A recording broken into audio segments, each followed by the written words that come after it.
사람은 죽을 때가 되면 다 안다고들 하죠. 하지만 살아있는 사람은 그 끝이 언제인지 몰라 내일을 약속하고 또 미워하기도 합니다. 제 이름은 박진희. 40대 후반 누군가의 아내이자 엄마 그리고 이제는 이 낡은 국밥집의 주인장입니다. 새벽 5시. 알람이 울리기도 전에 눈이 떠집니다. 25년 전 엄마가 처음 이 국밥집을 열었을 때부터 지켜온 시간이죠. 대기업 대리라는 번듯한 직함을 내려놓고 제가 이 눅눅한 앞치마를 두르게 될 줄은 꿈에도 몰랐습니다. 엄마는 늘 말씀하셨죠. 진이야, 국물은 속이지 않는다.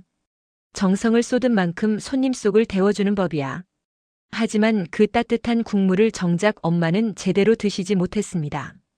췌장암, 그 무서운 병마가 엄마의 기력을 앗아가는 데는 그리 오랜 시간이 걸리지 않았거든요. 결혼한 딸이 친정엄마를 모시는 일 쉽지 않다는 거 압니다. 남편 철수 씨에게도 미안한 마음이 컸죠. 하지만 미안함이 분노로 바뀌는 건 한순간이었습니다. 아, 또 병원 냄새. 당신 집안 공기 좀 어떻게 안 돼? 퇴근하고 들어오면 숨이 턱턱 막혀. 남편의 말 한마디 한마디는 비수가 되어 제 가슴에 꽂혔습니다.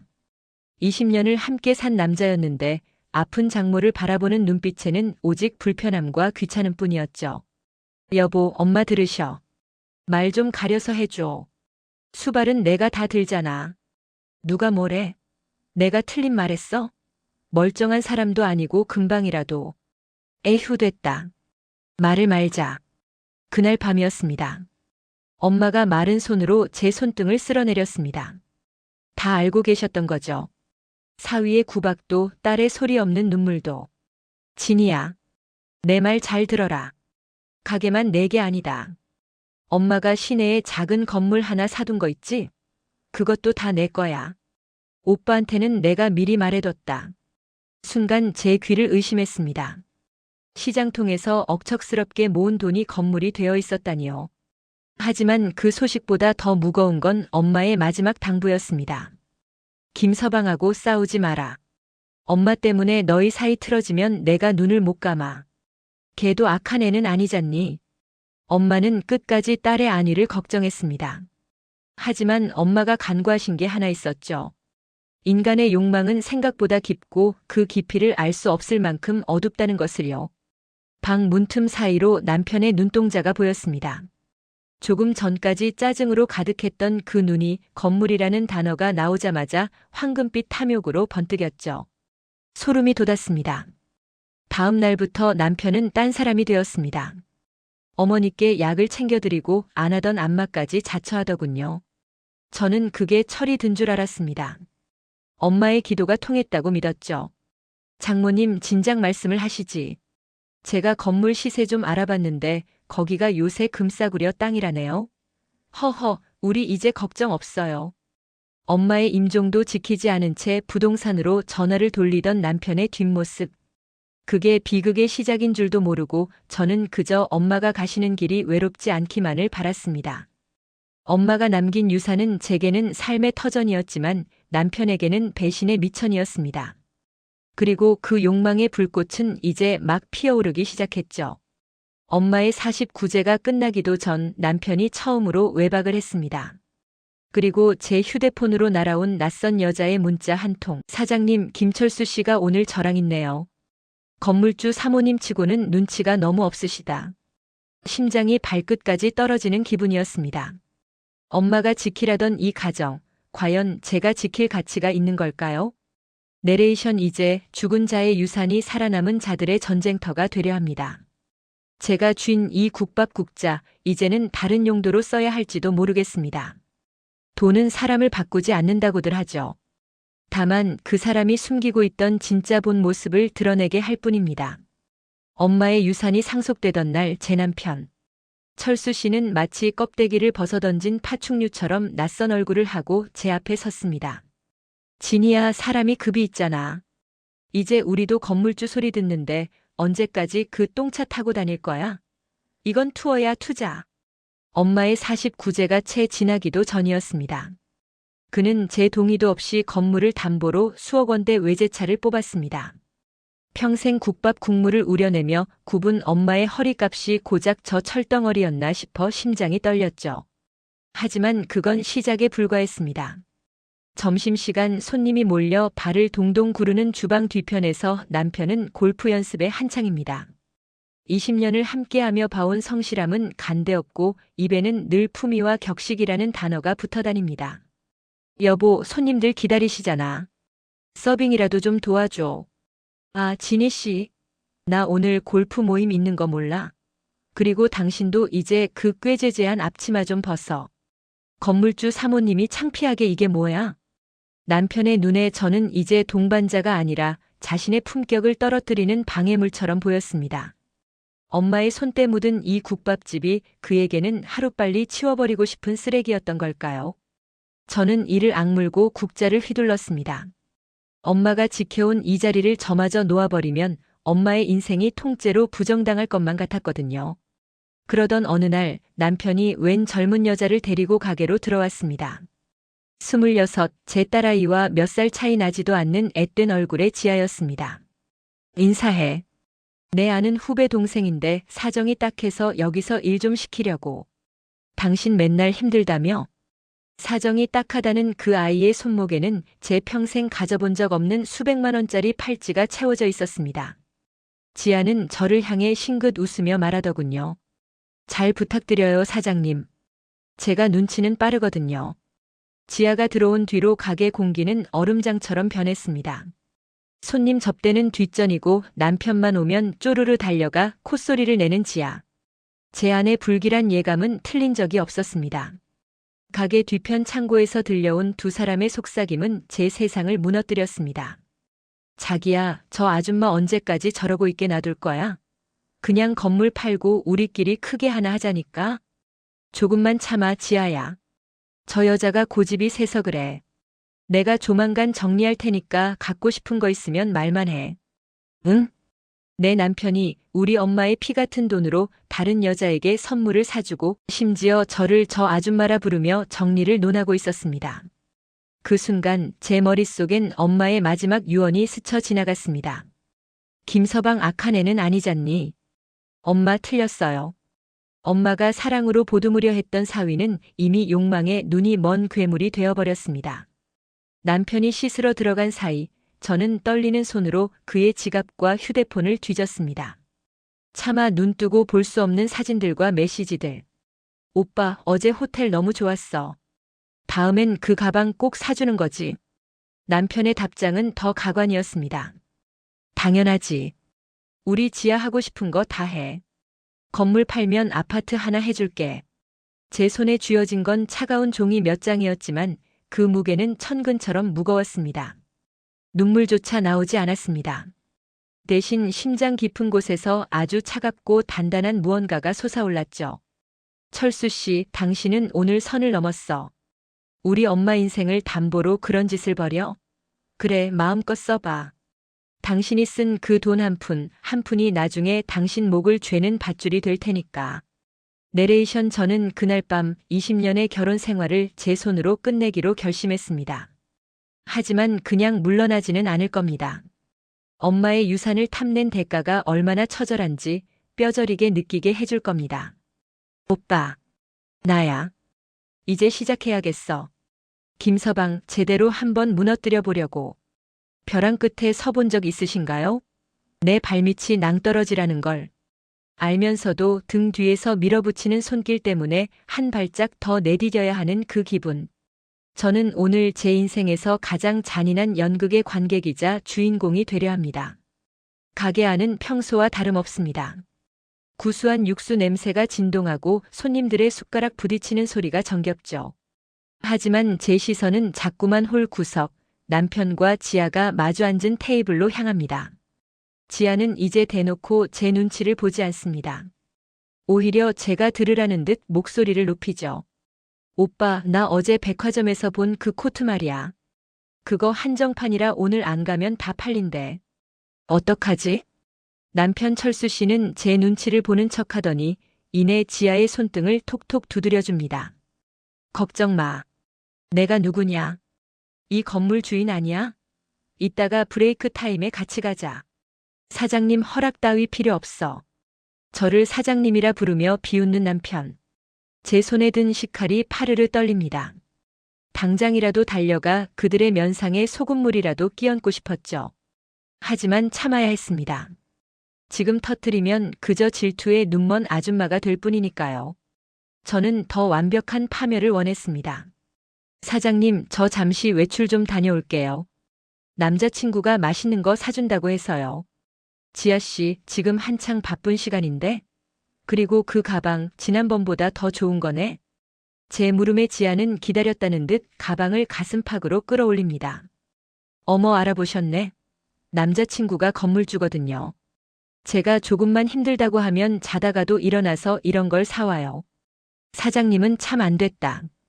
맨날 이런 데서 국밥이나 나르시고 여자 팔자 뒤웅박 팔자라더니 틀린 말 하나 없나 봐요. 26살 아이에게 듣는 팔자 타령이라니. 기가 막혀 웃음이 나왔습니다. 그 능력 있는 남자가 바로 제 남편인 줄은 꿈에도 모르는 걸까요? 아니면 알면서도 저를 조롱하는 걸까요? 지아가 나간 뒤 저는 조용히 카운터 밑에 숨겨둔 녹음기를 확인했습니다. 그들의 추잡한 대화가 고스란히 담겨 있었죠. 밤이 깊어지면 가게는 세상에서 가장 고요한 무덤이 됩니다. 저는 엄마의 영정 사진 앞에 앉아 소주 한 잔을 따랐습니다. 엄마 사위가 나보고 아줌마래. 나를 치워버려야 할 쓰레기 취급해. 엄마가 지키라던 이 가정, 사실 이미 썩어서 곰팡이가 가득했나 봐. 엄마의 미소는 사진 속에서 여전히 따뜻했습니다. 하지만 그 따뜻함이 제 가슴에 닿자마자 얼음처럼 차갑게 변했습니다. 착하게 살면 복이 온다는 말은 틀렸습니다. 악한 자에게는 그보다 더 지독한 악이 되어줘야 이 바닥에서 살아남을 수 있다는 걸 저는 이제야 깨닫습니다. 남편이 외박하는 날은 제게 기회였습니다. 서재 깊숙한 곳, 그가 숨겨둔 비밀 금고를 열었습니다. 엄마의 상속 서류 옆에는 지아의 이름으로 된 아파트 가계약서가 놓여 있었습니다. 중도금 무선 납부 영수증까지. 제 피 같은 건물 담보 대출금이 지아의 보금자리를 만드는 데 쓰이고 있었던 겁니다. 그때였습니다. 현관문 번호키 소리가 들렸습니다. 철수가 예정보다 일찍 돌아온 겁니다. 여보. 자, 나왔어. 술에 취한 남편의 목소리. 저는 급히 서류를 집어넣고 어둠 속에 몸을 숨겼습니다. 심장 소리가 귀청을 때릴 만큼 크게 울렸습니다. 그는 거실에서 지아와 통화하며 낄낄거립니다. 응, 자지. 마누라가 잠만 많아서 다행이야. 내일 계약금 나머지 입금할게. 사랑해, 지아야. 사랑한다. 그 입으로 뱉는 사랑이라는 단어가 이토록 구역질 나는 줄 몰랐습니다. 저는 어둠 속에서 주먹을 꽉 쥐었습니다. 철수 씨, 당신은 오늘 당신 무덤의 마지막 삽질을 끝냈어. 내레이션. 저는 그날 밤 잠든 남편의 머리맡에서 마지막 자비를 거두었습니다. 이제 인내의 시간은 끝났습니다. 내일은 엄마의 일주기이자 김철수가 가장 높이 치솟았다가 가장 처참하게 추락할 날이 될 것입니다. 준비되셨습니까? 변호사의 물음에 저는 짧게 답했습니다. 네. 한 명도 남김없이 아주 밑바닥까지 끌어내려 주세요. 인생에서 가장 무거운 침묵이 언제인지 아시나요? 바로 폭풍우가 몰아치기 직전의 고요함입니다. 저는 지난 6개월간 그 고요함 속에서 칼을 갈았습니다. 남편이 엄마의 유산으로 산 외제차를 타고 내연녀와 호텔을 전전하며 건물주 행세를 하는 동안 말이죠. 장면, 강남의 한 아파트 계약 현장입니다. 철수 씨는 마치 세상의 주인공이라도 된 양 비싼 만년필을 굴리며 서류를 훑고 있습니다. 그 옆에는 지아가 세상을 다 가진 미소를 지으며 철수의 팔짱을 끼고 있네요. 자기야, 여기 진짜 채광 좋다. 나 이제 진짜 여기서 사는 거야? 그럼 누구 부탁인데? 이 오빠가 한다면 하는 사람이야. 자, 여기 도장 찍습니다. 철수가 도장을 찍으려는 찰나 계약실 문이 거칠게 열립니다. 서늘하게. 그 도장 함부로 찍으면 손목이 좀 아플 텐데. 김철수 씨. 장면 전환. 변호사. 철수의 얼굴이 순식간에 흑빛으로 변합니다. 만년필을 쥔 손이 미세하게 떨리더군요. 뒤따라 들어온 제 오빠 상준이 철수의 멱살을 잡는 대신 조용히 서류 가방을 탁자 위에 올립니다. 자, 자네가 그동안 우리 어머니 건물 담보로 빼돌린 돈, 그리고 이 아가씨한테 갖다 바친 내역서야. 참 부지런히도 썼더군. 당신이 여기 어떻게 해? 이건 오해야. 내가 이건 다 우리 투자를 위해서. 철수의 변명은 비루하기 짝이 없었습니다. 옆에 있던 지아는 상황 파악이 안 되는지 제게 삿대질을 하며 소리를 지르더군요. 아줌마가 뭔데 여기 와서 난리예요? 영업방해로 신고하기 전에 당장 나가요. 저는 지아를 향해 부드럽게 웃어주었습니다. 그리고 가방에서 사진 뭉치를 꺼내 그녀의 얼굴 앞에 뿌렸죠. 호텔 로비 외제차 안에서의 밀회, 그리고 철수가 그녀에게 사준 명품들의 카드 영수증들. 지아 씨, 미안하지만 그 아파트 계약금 오늘부로 가압류 들어갔어요. 그리고 당신이 받은 가방, 구두, 시계. 전부 상간녀 위자료 청구 소송의 증거물로 압수될 예정이고요. 아, 참. 김철수 씨는 이제 건물주가 아니라 빚쟁이예요. 내가 이미 상속 재산 반환 소송이랑 이혼 소송 다 걸었거든. 소리 지른다. 뭐? 빚쟁이? 오빠, 이게 다 뭐야? 건물주라며. 돈 많다며. 지아야, 그게 아니고. 여보, 내가 잠깐 미쳤었어. 한 번만 봐줘. 무릎을 꿇고 제 바지가랑이를 붙잡는 남편. 불과 몇 분 전까지 기세등등하던 건물주 김 사장은 간데없고 오직 살기 위해 발버둥치는 비겁한 남자만 남았습니다. 저는 그 손을 차갑게 뿌리쳤습니다. 엄마가 돌아가실 때까지 당신 걱정했던 거 기억해? 악한 사람은 아니라고 잘 보듬어 살라고. 근데 당신은 엄마의 마지막 유산마저 이 더러운 욕망에 쏟아부었어. 당신이 지아 씨랑 호텔에서 웃고 떠들 때 나는 엄마가 남긴 국밥솥 앞에서 피눈물을 흘렸어. 상준 오빠가 철수를 끌어내며 쐐기를 박았습니다. 이복의 김서방. 자네가 쓴 돈 공동재산이라 생각했나? 아니, 이건 명백한 횡령이자 배임이야. 법정에서 하나하나 따져보자고. 우리 진이가 참아준 시간만큼 자네 인생도 지옥이 될 거니까. 진이. 철수는 비 내리는 길바닥에 주저앉아 울부짖었습니다. 지아는 이미 다른 택시를 타고 도망치듯 사라진 뒤였죠. 거울처럼 매끄러운 외제차는 이미 견인차에 매달려 가고 있었습니다. 감정톤 깊은 정화와 안도감. 차 안에서 창밖을 내다보았습니다. 가슴 속에 맺혀있던 뜨거운 덩어리가 비로소 녹아내리는 기분이었습니다. 복수는 달콤할 줄 알았는데 의외로 담백하더군요. 아마도 제가 되찾은 것이 단순한 돈이 아니라 엄마가 지키려 했던 저의 존엄이기 때문일 겁니다. 내레이션 폭풍우가 지나간 자리에는 폐허만 남는 법입니다. 하지만 폐허는 새로운 집을 짓기 위한 시작점이기도 하죠.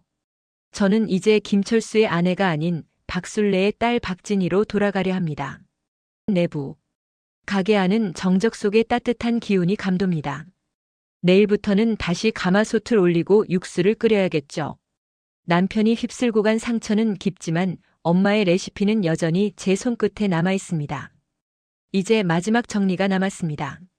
지옥으로 떨어진 남편이 보내올 구걸 섞인 전화들, 그리고 딸아이에게 아빠의 부재를 설명해야 하는 숙제들. 하지만 두렵지 않습니다. 저는 이제 혼자가 아니니까요. 시작. 비가 온 뒤 땅이 굳는다는 말, 예전엔 그저 흔한 위로인 줄로만 알았습니다. 하지만 폭풍우가 지나간 자리에 돋아나는 새순을 보며 깨달았죠.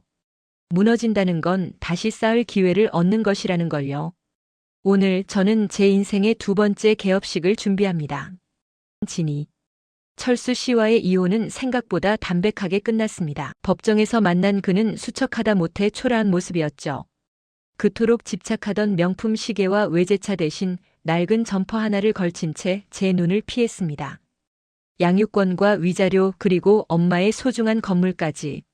모든 것이 제자리로 돌아왔지만 제 마음속엔 승리의 쾌감보다 깊은 안도감이 먼저 찾아왔습니다.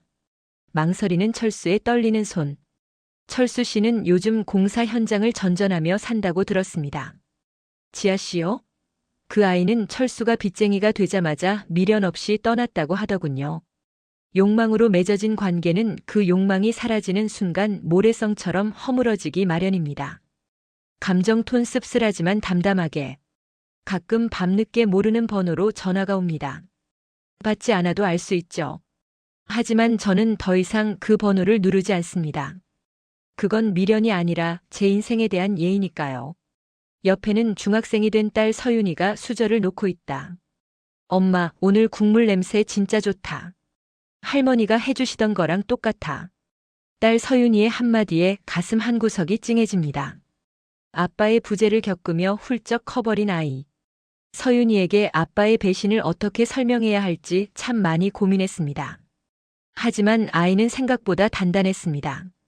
엄마 아빠가 없어서 슬픈 게 아니라 엄마가 힘들까봐 슬펐어. 라며 제 손을 꼭 잡아주던 아이였습니다.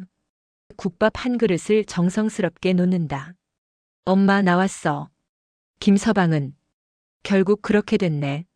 엄마가 미안해할 거 없어. 그 사람은 그 사람의 몫을 사는 거니까. 엄마의 영정사진 속 미소는 오늘따라 더 인자해 보입니다.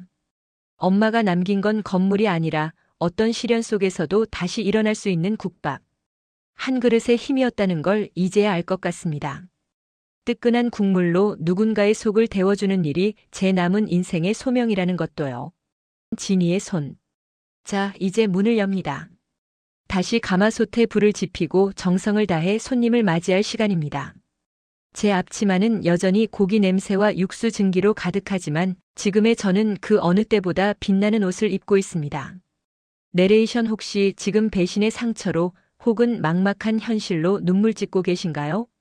괜찮습니다. 당신이 지켜온 진심은 결코 당신을 배신하지 않습니다. 인생이라는 국밥은 식었다가도 다시 불을 지피면 언제든 따뜻하게 끓어오르니까요. 마무리. 어서 오세요. 따뜻한 국밥 나왔습니다.